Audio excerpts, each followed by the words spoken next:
meus queridos, sejam bem-vindos ao nosso segundo dia de curso, falando da generosidade no caráter de Deus. Sejam muito bem-vindos, vamos dar continuidade, né? Vamos rezar e pedir ao Senhor que Ele nos abençoe neste dia, que Ele cuide de nós, nos dê o seu Espírito Santo. Vamos dar continuidade ao nosso curso, espero que você tenha convidado mais alguém a estar aqui conosco, né? Vivenciando este momento que foi proposto para nós todos, né, vivermos neste tempo de quarentena ou não. Talvez sirva para outros tempos também. Junto com seu amigo, vamos lá, abra sua palavra em João, capítulo 3, versículo 16. Tá certo? É uma passagem também bastante conhecida, uma passagem, né, que alguns consideram uma das mais importantes, né, da palavra. Diz o seguinte: de fato, Deus amou tanto o mundo que deu seu Filho único, para que todo o que nele crê não pereça, mas tenha a vida eterna.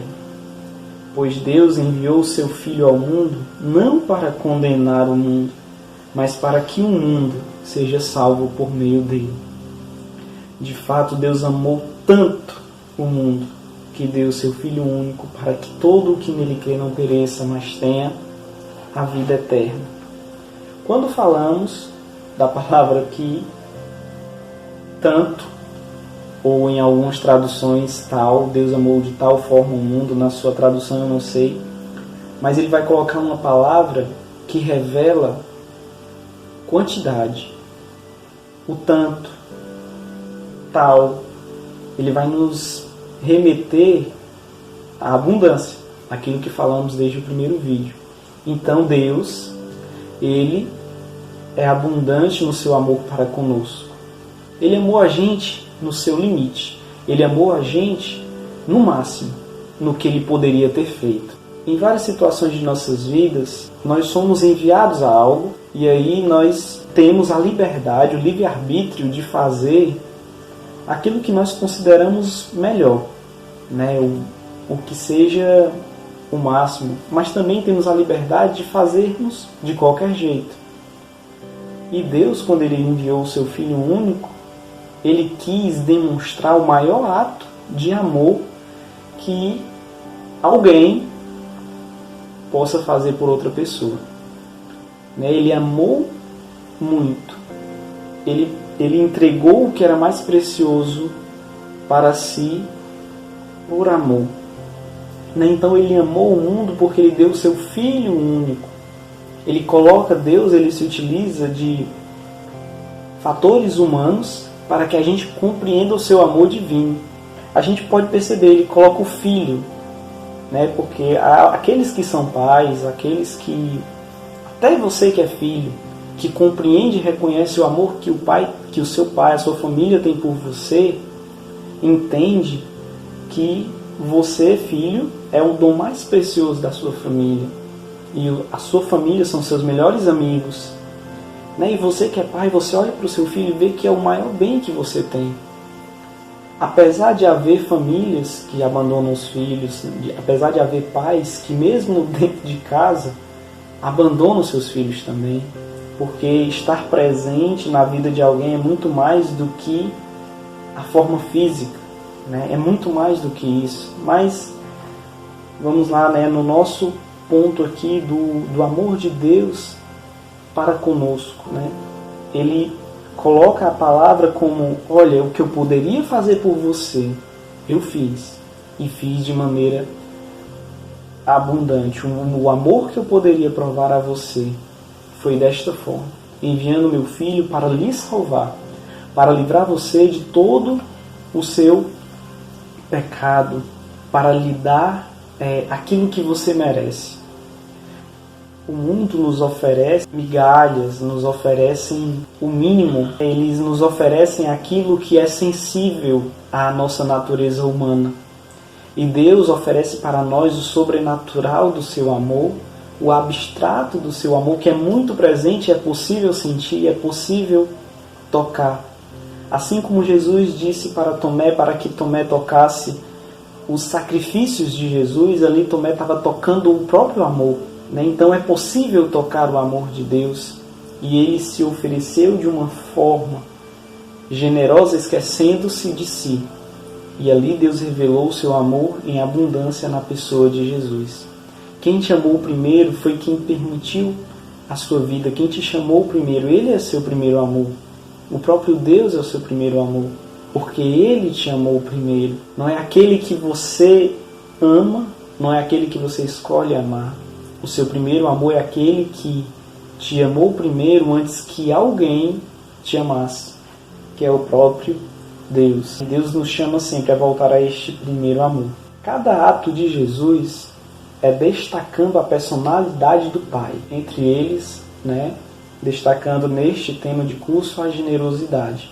No Evangelho, Jesus dizia o seguinte, que quem me viu, viu o Pai, que o Pai estava nele. Então, hoje nós vamos falar um pouco de Jesus como um ato generoso do Pai. Porque quem viu Jesus, viu o Pai, assim como o Pai e o Filho são um, juntos ao Espírito Santo, eles formam a Santíssima Trindade. Mas vamos falar um pouco de como Jesus ele conviveu aqui conosco nesta terra e como ele deixou o seu legado, tanto repetido em nossa comunidade, no meio de nós. De como, isso é só uma parte, talvez um resumo daquilo que Deus fez, mostrando-nos o Pai. Até os discípulos perguntavam a Jesus, Senhor, mostra-nos o Pai. E Jesus, há tanto tempo estou convosco que ainda não me conhecem. Então, porque era possível ver em Jesus o próprio Deus. Assim como é possível olhar para a sua vida e enxergar o próprio Jesus e enxergar o próprio Deus. Por isso que Deus enviou o seu Filho, para que a gente fosse salvo e tornasse as nossas obras parecidas com a de Jesus, semelhantes a elas e, como vamos ver, ainda maiores. No perdão, Deus se mostra muito generoso. E aí eu queria que vocês abrissem em Mateus, capítulo 18, versículo 21, tá certo? Espero que você esteja aí com sua palavra, para que a gente possa compartilhar dessa leitura juntos, tá bom? Versículo 21 diz o seguinte: Pedro dirigiu-se a Jesus perguntando, Senhor, quantas vezes devo perdoar se meu irmão pecar contra mim? Até 7 vezes? Jesus respondeu, digo-te, não até 7 vezes, mas até 70 vezes 7. Palavra da salvação, glória a vós, Senhor. Então, Pedro, ele se aproxima de Jesus, querendo impor um limite de perdão, querendo impor assim uma barreira de ressentimento, e ali Jesus quebra muitas coisas, Jesus cura muitas coisas ali, quando diz que o perdão ele deve ser ilimitado, e que o perdão de Deus para conosco ele é ilimitado, independente daquilo que nós fizemos, daquilo que do mal que causamos a alguém ou a nós mesmos, ou até ao coração de Deus. Ele quer nos perdoar e a sua misericórdia ela é infinita.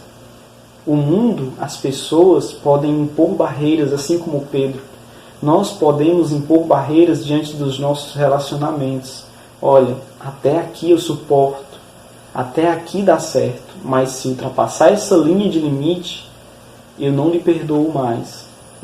Então, há pessoas que, desconsiderando o que Jesus deixou para nós, vivem ressentimentos, vivem mágoas e sofrem muito por isso. Quando o perdão libertaria esta pessoa, a pessoa prefere alimentar aquela mágoa, alimentar aquela raiva, porque sente prazer instantâneo nisso. Mas o que Jesus nos ensina e nos mostra é que o amor do Pai para conosco é tão grande que Ele desconsidera o que fizemos e projeta para nós um tempo, como falamos, um tempo de graça, um tempo de conversão, um tempo de mudança, um tempo de reparação, um tempo de mortificação de si para um bem maior, que é o mesmo que seja o seu próprio bem, mas o bem do outro.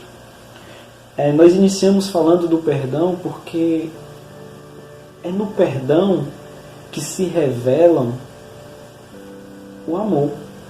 A quem muito se ama é demonstrado aquele a quem você muito perdoa. Né? Quanto mais você perdoa uma pessoa, quanto mais você desculpa uma pessoa e apaga aquela culpa da sua lista negra, mais você ama aquela pessoa. É porque você a ama. Né? Quantas confusões você vive nas suas amizades e elas continuam? Quantas discussões acontecem e elas continuam? É porque esta amizade, né, está firmada em algo que é muito afetivo, mas também que há uma reconsideração e um conhecimento de que nós somos humanos e que há uma falha em nós. Né? Nós não somos perfeitos, somos falhos. A humanidade, nós não podemos nos decepcionar com a nossa humanidade. Por quê? Porque é realidade nossa, nós erramos. E quando isso acontece, né, e o outro nos perdoa, nós acabamos que nos sentindo amados e o outro nos ama mais ainda. Né? Então, no perdão, quando nós não merecemos e Deus se aproxima de nós e nos oferece algo em troca de um mal que fazemos, é revelada a natureza de Deus, de que Ele sempre está disposto a nos dar uma segunda chance, de que Ele sempre está disposto a nos amar e que a gente possa enxergar o que nós podemos fazer de bem, não o mal que já causamos. Então, no perdão, Deus revela o seu amor. Muitas passagens bíblicas, né, a mulher adúltera, né, que estava ali para ser apedrejada, e Jesus nos ensina que quem não tiver que atire a primeira pedra. A passagem do filho pródigo, que pessoas até que não acreditam em Deus vê naquela passagem, né, a literatura mais bela, uma literatura muito bonita daquela história, daquela parábola de Jesus. Jesus nos ensinando como é o amor de Deus diante de nossas vidas quando nós nos afastamos dele. Então, assim, quando a gente vive ali, né, quando a gente se encontra com Jesus no arrependimento e Ele nos perdoa, é a experiência daquele ladrão ao lado de Jesus. Esta é a experiência que vivemos. Ainda hoje estarás comigo no paraíso. Quando nós reconhecemos o nosso pecado, nós confessamos o nosso erro e Jesus ele nos perdoa. Naquele instante, nós temos no coração o sentimento da eternidade. E foi o que Jesus prometeu àquele ladrão: ainda hoje estarás comigo no paraíso. Porque aquele reconheceu que merecia aquela cruz, mas pediu a Jesus clemência, pediu naquele último momento, né, uma lembrança de Jesus. Senhor, lembra-te de mim quando entrares na tua glória. E Jesus se lembrou e imediatamente anulou aquele passado por um coração arrependido. No perdão se revela o amor de Deus. Quero deixar um parêntese seguinte: o perdão de Deus ele é condicional. É uma das coisas que nós dizemos no Pai Nosso, né? Senhor, perdoa as nossas ofensas, assim como nós perdoamos a quem nos ofendem.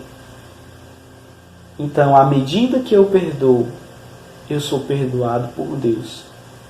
Deus, a misericórdia dele para comigo, ela é infinita.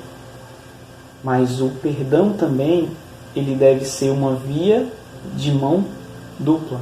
Se queremos que Deus nos perdoe, é necessário também que a gente saiba perdoar. É necessário que a gente saiba perdoar. É necessário olhar para si, reconhecer a miséria que somos.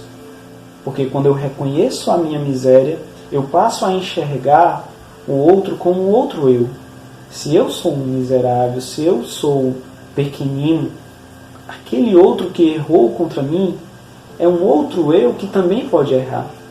E assim como eu peço a Deus o perdão e quero receber dele a graça de ser readmitido, assim eu também devo perdoar aqueles que erram contra mim, aqueles que erram contra você, tá bom? As curas e os milagres de Jesus, né? As palavras de sabedoria, tudo que Jesus fez e realizou, ele realizou de forma completa, de forma satisfatória, né? Vemos que aquele paralítico chegou querendo andar e Jesus lhe deu o quê? Os teus pecados estão perdoados. Jesus vai nas áreas de nossa vida onde precisam de cura, em todos os lugares. Ele nos cura por completo. Talvez o que paralise mais a sua vida seja o seu pecado e não a sua deficiência, mesmo que ela seja física. A gente precisa olhar para si, como dito no primeiro vídeo, e enxergar o que realmente nos paralisa. E para Jesus, o que paralisava aquele homem era o pecado. E aí depois ele termina a obra dele. Olha, levanta-te e anda. Então Jesus, ele fazia tudo por completo. Se Jesus quisesse fazer pouco, né? Não. Vou fazer com que você ande apenas com uma perna só, já é muita coisa, né? Você não andava. Se eu lhe der pelo menos uma perna boa, já é alguma coisa. Ao cego, não, você é cego, mas se você enxergar só por um lado, já é alguma coisa. Mas o que Deus faz para conosco é o quê? Uma obra completa. Então, nas curas, nos milagres, Jesus procura sempre nos libertar por completo, Ele procura nos dar a abundância da sua graça. Jamais uma obra pela metade. A samaritana, quando foi procurar água para matar sua sede, Jesus disse: quem beber da água que eu der, jamais terá sede, estará saciado. Né? Então, Jesus, quando Ele nos oferece algo, é para nos saciar. Quem vive das coisas deste mundo, sempre irá lhe faltar algo. Nunca estará saciado. Um exemplo, né? A tecnologia. Onde eu aprendi que a tecnologia você sempre está atrás dela. Né? Sempre hoje você compra algo tecnológico, amanhã tem um ainda melhor do que esse que você tinha de última geração. Então quem vive das coisas deste mundo jamais estará saciado. Mas aquele que beber da água que Jesus tem para dar, este jamais terá sede, porque estará saciado da fonte inesgotável de um amor que não passa. Então esta é a graça que Deus nos dá, a abundância do seu amor. A alimentação, né? Na alimentação Deus multiplicou os pães e ainda colheram 12 cestos. Sempre era abundante.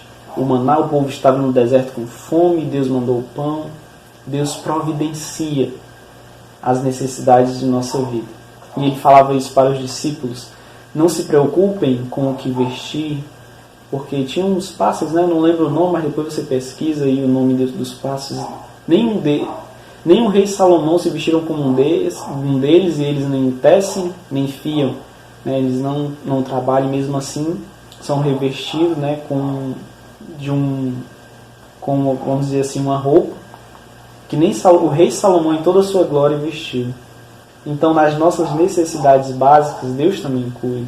Na nossa alimentação, Ele nos mantém satisfeitos, né, nas nossas roupas. Por isso que a gente também deve ser generoso no nosso vestir. Porque se Deus nos concede a graça de uma boa vestimenta, devemos nos vestir bem também.